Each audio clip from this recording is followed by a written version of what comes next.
हाँ, दुखद है। जिन्होंने पाल पोस के बड़े किए हैं वो इस दर्द को समझते हैं कि उनका अचानक यूँ चला जाना कितना तकलीफ दे। दोनों की उम्र 23-25 के बीच में थी। एक की शादी को 5 महीने हुए हैं और एक की शादी तय हुई थी। माँ बाप को खुशियाँ देखनी थी, लेकिन खुशियों की बदले गम उनके हिस्से में आया। मैं कुदरत से प्रार्थना करता हूँ कि उनके इस पूरे परिवार को दुख सहने की शक्ति मिले और उनको भी जो है कुदरत अपने चरणों में स्थान दे, ऐसी जो है मैं प्रार्थना करता हूँ। मैं उन परिवारों से मिला हूँ, उनकी माँओं के हालात देखें, उनके घरों के हालात देखें। और जब हम यहाँ मेरठ में खड़े हैं, ये मेरठ का बिल्कुल मिडिल है। जिस बस्ती में मैं खड़ा हूँ, आप समझो कि अमीरों के जानवर भी, उनके कुत्ता बिल्ली पशु पक्षी भी इससे अच्छी जगहों पर रहते हो। ऐसा लग ही नहीं रहा है कि यहाँ इंसान रहते हैं। इस तरह के हालात में यहाँ लोगों को रहने के लिए मजबूर किया गया है। और ये मेरठ है, और मेरठ वो जिसमें नौचंदी का मेला लगता है, मेरठ वो जहाँ से 1857 का गदर शुरू हुआ। कोतवाल धन सिंह गुर्जर जी और माता जी वाल्मीकि के नेतृत्व में इतना बड़ा गदर स्टार्ट हुआ जिसने देश को आज़ादी दिलाई। ये ऐतिहासिक जगह है। सबसे बड़ी सड़क जो है, रास्ता, वो 3 फीट का है चौड़ाई उसकी। मैं पूछना चाहता हूँ, क्या यहाँ इंसान नहीं रहते? क्या उनको सुख सुविधाओं का हक अधिकार नहीं है? क्या इसके हालात नहीं बदलने चाहिए? क्या इनको लिए आगे बढ़ने के लिए अवसर नहीं पैदा होने चाहिए? ऐसा कुछ भी नहीं दिखाई दे रहा है। तो मुझे इस बात की तकलीफ भी है कि मेरठ जो है विकास से बहुत दूर है और सरकार जो है डबल इंजन की, वो सिर्फ हवाई नारा लगाती, हवाई बातें करती, जमीन पे विकास की कोई सच्चाई नहीं। दावे तो बहुत बड़े कितनी है। अभी कोरोना का समय आ रहा है, अभी इस कोरोना पे चर्चा चल रही है, उसकी संख्या बढ़ रही है। अगर सोचो इस तरह के हालात बन गई, इनका क्या होगा? तमाम गंदगी है, तमाम नाले अट्टे पड़े हैं, कुछ भी तो नहीं है। तो ऐसा लगता है कि एक ही सोच की सरकार और एक जगह तक सीमित उसने खुद को किया है। गरीबों से उनका कोई बहुत लेना देना नहीं है, ऐसा लगता है। इस बात को उठाएंगे, रखेंगे? उठाएंगे। जो आंखों के सामने आएगा उसको कैसे छिपाएंगे आप बताओ? ना तो ये किरदार ऐसा है, ना ये काम इसलिए कर रहे हैं कि छिपाने के लिए। तो जो भी सामने आएगा, जहां भी गलत होगा, जिसके साथ भी गलत होगा, जैसे अलीगढ़ में हुआ, उसको जनता के सामने लाना और सरकार को मजबूर करना कि उस पर कार्रवाई करे, गलत कार्रवाई रोके, लोगों को न्याय दिलाए। ये कर्तव्य हमारा, इसलिए काम कर रहे हैं, करेंगे। जितनी हिम्मत है, जब तक खून का आखिरी कतरा है, करेंगे। गरीबों के लिए लड़ेंगे, उनकी आवाज बनेंगे। अगर जो अलीगढ़ की घटना है, किस नजरिए से देख रहे हैं? आपको नहीं पता, कल फिर उसमें बयान आया कि वो प्रतिबंधित मास्क नहीं था। आ गया बयान। अब मैं जानना चाहता हूं कि इन आतंकियों पे क्या कार्रवाई करेगी पुलिस, जिन आतंकियों ने पूरे उत्तर प्रदेश का, पूरे अलीगढ़ का माहौल खराब करने का काम किया, सिर्फ कुछ धन के चक्कर में। ये खुली छूट क्यों? उन्होंने अपने कागज दिखाए, उन्होंने ये भी बताया कहां से लाए हैं, इस काम को करते हैं, सब बताया। फिर भी पैसा दो, नहीं पैसा दोगे तो मार पड़ेगी और झूठे आरोप लगा के पूरे मामले को पलट दिया जाएगा। एक FIR हुई इनके खिलाफ कि ये प्रतिबंधित मास्क ले जाते। मैंने पूछा अधिकारियों से, क्यों हुई? सैंपल ले जाओ, जानकारी हासिल करो। जानकारी हासिल की तो वो पीड़ित लोग सही निकले। अब मैं प्रशासन से मांग करता हूं कि उन परिवारों को सबसे पहले तो जो पीड़ित है, जिनको चोट लगी, उनको मुआवजा दे। अगर वो 2, 4, 6 महीने खाट पे रहेंगे तो उनके बच्चों का क्या होगा? उनके घरों कैसे चलेंगे? उनके परिवारों का क्या होगा? उनके स्कूल, उनके बच्चों के भविष्य क्या होगा? वो खाएंगे क्या? उनको मुआवजा दे, पहली बात। दूसरी बात, उनका जो वो जिसमें वो लेके जा रहे थे, वो जो गाड़ी थी उनकी, वो जो जलाई गई है, उस गाड़ी को वापस बना के दें, नई गाड़ी उनको दे, उसका मुआवजा उनको दें। और इन सब आतंकियों पे जिन्होंने ये माहौल खराब, ये आतंकवादी से कम नहीं है, बड़ी बात कह रहे हैं, माहौल खराब करने की कोशिश कर रहे हैं सिर्फ कुछ चंद पैसे के चक्कर में। इन गुंडों पे भी सख्त कार्रवाई करे कि दोबारा किसी गरीब की मॉब लिंचिंग करने से पहले 1000 बार सोचना पड़े। आप समझते हैं मॉब लिंचिंग क्या होती है?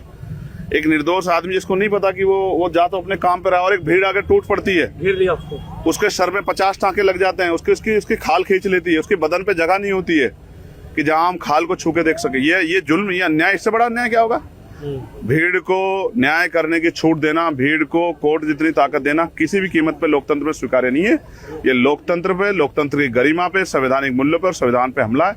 इसलिए मैं पहला वायसकता जो वहां गया, जिसने आवाज उठाई, क्योंकि मैं जानता था कि वो सच्चे हैं और ये गुंडे जिन्होंने उनको पिटा वो झूठे हैं। अब उन सब पे कार्रवाई करें, उनको जेल भेजे और इस पे सख्त कोर्ट से जो है वो हो, एविडेंस कलेक्ट किए जाएं और उनको फास्ट ट्रैक कोर्ट में मुकदमा चला सजा दिलाई जाए, जिससे और किसी के साथ होने वाले इस अन्याय पर रोक लग सके। कोई भी ऐसी बात होती है, हमेशा आप सीधी स्पष्ट बात रख देते हैं। इस मामले में मुख्यमंत्री से कोई बात? मैं फिर स्पष्ट कह रहा हूँ, मैंने मैंने इस मामले को, अगर मैं नहीं जाता तो बहुत सारे लोग तो दूर बैठ के इसलिए देखते रहते कि पता नहीं हमारे वोट पे फर्क ना पड़ जाए, हम पे कोई आरोप लग जाए। भाई आप इंसान तो हो ना, गलत को गलत कहोगे ना। अगर इन्होंने किसी ने अपराध किया, किसी ने भी एक्स ने अपराध किया, तो इसको पुलिस अरेस्ट कर ले, कोर्ट सजा दे। आम जनता को इतनी ताकत देना कि वो किसी को मार दे, अब वापस ला सकते हो क्या? मैं आपको पूछ रहा हूँ सुनील भाई, जो मर गया है उसको मैं और आप मिलकर वापस ला सकते हैं क्या? तो उसके जीवन से जुड़े जो लोग हैं, उनकी भावनाओं का क्या, उनके हक अधिकारों क्या? तो ये जो अन्याय है, उनकी जान जा सकती है। 4 लोग एक आईसीयू में इलाज नहीं ले रहे थे, लड़ के मुझे बताना कहना पड़ा, तब जाके इलाज शुरू हुआ। मैं चाहता हूँ वो ठीक हो जाए और अपने साथ जो अन्याय हुआ उसको कोर्ट में चिल्ला के रखे और उनको सजा मिले, और जिससे दोबारा किसी के साथ ऐसा अन्याय ना हो। चंद्रशेखर आजाद गए और उसके बाद देखने तमाम राजनीतिक दलों के लोग जा रहे हैं, पहले कहाँ थे ये लोग? स्वागत, अब भी चले जाएं तो भी बहुत है यार। हमारा काम है, हम इंसान हैं, ना जाति ना धर्म। जिसके साथ अन्याय होगा उसके साथ खड़े हैं, उसको न्याय दिलाने के लिए संकल्प के साथ खड़े हैं। हर गरीब के भाई हैं, हर गरीब के बेटे हैं, हर गरीब के परिवार के व्यक्ति हैं, ना जाति ना धर्म, सबके साथ खड़े हैं। सबको अच्छी शिक्षा मिले, अच्छी चिकित्सा मिले, सबको रोजगार मिले और किसी के साथ अन्याय ना हो, कानून व्यवस्था अच्छी हो, इसके लिए संकल्पित है। अभी ताकत में नहीं है तो अभी इनसे करवाएंगे, लड़ के आंदोलन करेंगे, आवाज उठाएंगे, संघर्ष करेंगे। जब ताकत में होंगे तो करके दिखाएंगे। अब सरकार ये कह रही है कि जो पिछड़े इलाके वहाँ के विकास की गति देखेगी, तमाम नोडल अफसर तैनात कर दिए गए हैं, क्या मानते हैं? बहुत देर कर दी, मेहरबान आते आते।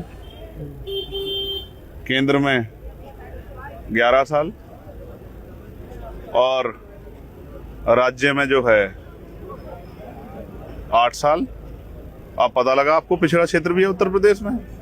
आप तो कहते थे कि 6 महीने में सब ठीक कर देंगे, आप तो कह रहे थे हमने विकास के झंडे गाड़ दिए। कहाँ है वो झंडे जो अब आपको नियुक्त करने पड़ रहे हैं? इस बस्ती में आके देखो ना, आपको पता लग जाएगा विकास क्या है। 3 फीट का रास्ता है सबसे बड़ा।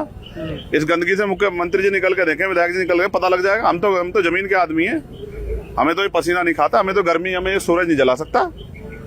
लेकिन आए बड़े कुर्ते वाले, देखें इन गरीबों के हाल। ये इंसान नहीं, ये टैक्स नहीं देते, इनका हक नहीं है इस देश में। सोचा था मेरठ की ऐसी तस्वीर देख के लगाए, अच्छा वो हमारी नजरों के सामने हमने देख ली, बदलेंगे इसको। जब हम पे मौका मिलेगा बदल के दिखाएंगे आपको। आज याद रखना मेरी बात को, जब हम पे मौका मिलेगा तो आप यही बस्ती होगी, यही मेरठ होगा, आप और हम होंगे। आप देखना, अगर ना बदली तो बताना। कोरोना जैसे बढ़ रहा है, आपको लग रहा है सरकार की तैयारी? कोई तैयारी है आप बता दो। कोई नया मेडिकल कॉलेज, कोई नया ऑक्सीजन प्लांट, कहीं और कुछ इसके अलावा? प्रसव पीड़ाएं तो जो है, जिन बच्चियों को, बहनों को हो रही है, वो खुले में कर रही है। डिलीवरियां तो खुले में हो जा रही है। अभी हुई 3 दिन पहले उत्तर प्रदेश में, एक अस्पताल के बाद डॉक्टर भी नहीं था। है कोई तैयारी सरकार एक ही तैयारी है कि धार्मिक एजेंडा कैसे लागू हो, किस तरह हिंदू मुसलमान हो, किस तरह लोग बटे, राजनीति आगे बढ़े, यही तैयारी है उनकी। रोजगार देने की तैयारी बताओ, नौजवान खड़े हैं, कहाँ है तैयारी? अस्पताल नहीं बना रहे हैं, कॉलेज नहीं बना रहे हैं, बिजली के दाम बढ़ा रहे हैं। लूट लो, इनकी खाल खींच लो, उसको खाल को खींच के चौराहे पे बेच दो, तुम्हारा पेट भर जाए। सरकार के लोगों, गरीबों का इसको लूट के तुम्हारा पेट भर जाए, बहुत है।